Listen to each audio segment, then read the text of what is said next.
तो आज का मेरा टॉपिक है प्रेम। तो हम जानते हैं कि प्रेम क्या है, और प्रेम का अगर हम परिभाषा देखें, डेफिनेशन देखें, तो वो पूरा बाइबल है।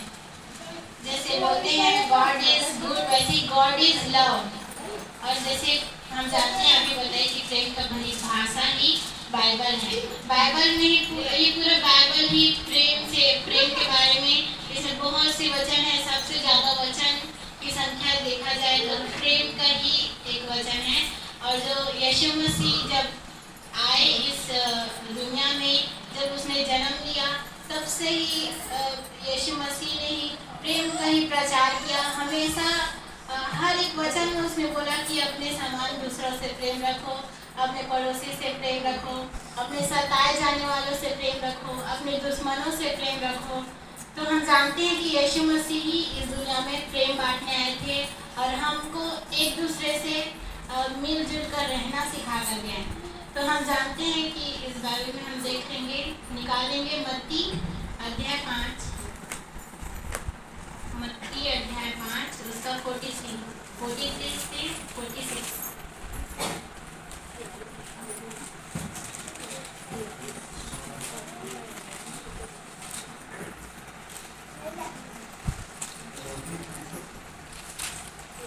मत्ती 5, 43 से 46। तुम सुन चुके हो कि कहा गया था, अपने पड़ोसी से प्रेम रखना और अपने बैरी से बैर।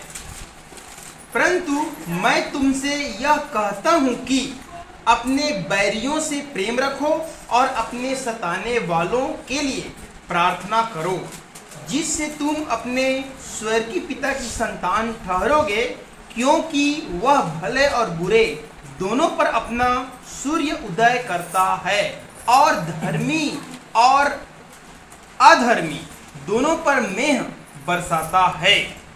क्योंकि यदि तुम अपने प्रेम रखने वालों ही से प्रेम रखो तो तुम्हारे लिए क्या फल होगा? क्या महसूल लेने वाले भी ऐसा ही नहीं करते?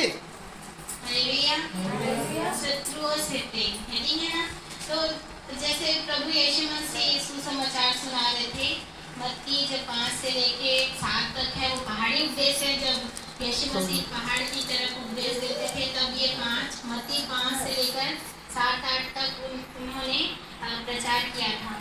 तो जानते हैं हम कि 43 में यहाँ पे लिखा है कि तुम सुन चुके हो कि कहा गया था, अपने पड़ोसी से प्रेम रखना और अपने बैरी से बैर। हम जानते हैं कि पुराना नियम ऐसा लिखा है कि आँख के बदले आँख और खून के बदले खून। तो वैसे ही जैसे पुराने नियम में परमेश्वर, क्योंकि उस समय यीशु मसीह नहीं था, हमारे बीच में कोई बिचवाई करने वाला नहीं था। हमारे बीच में जैसे जज के लिए कोई केस लड़ने जाते हैं तो अपने लिए एक वकील लेके जाते हैं, तो उस समय हमारे पास कोई वकील नहीं था, बीच में हमारे लिए कोई भी लड़ने वाला नहीं था। तो इसीलिए परमेश्वर हम लोग जब हम कोई भी गलत काम करते थे तो तुरंत उसकी सजा मिलती थी, 1 सेकंड लेट भी नहीं होता था, परमेश्वर तुरंत दंड देता था। जैसे हम बहुत सारे राजाओं को देखते हैं, उन्होंने भी गलती की और परमेश्वर तुरंत उनको दंड दिया, भले से बाद में क्षमा कर दिया अगर उसने क्षमा मांगा तो। लेकिन हम जानते हैं पुराना नियम में कोई भी गलती के लिए तुरंत दंड दिया जाता था। तो लेकिन जब से हमारा प्रभु यीशु मसीह आया, जब से परमेश्वर ने उनको उद्धारकर्ता के रूप पर इस संसार में भेजा, जो कि परमेश्वर का वचन है, जो देहधारी होकर इस दुनिया में आया, तब से ही ये वचन लागू होते हैं कि यीशु मसीह ने सिखाया। जैसे कि आप जानते हैं क्रूस की कथा के बारे में, जब यीशु मसीह को क्रूस पे चढ़ाया गया, तो उससे पहले, क्रूस पे चढ़ाए जाने से पहले उनको बहुत ज़्यादा सताए गए, उनको मारे गए और उनको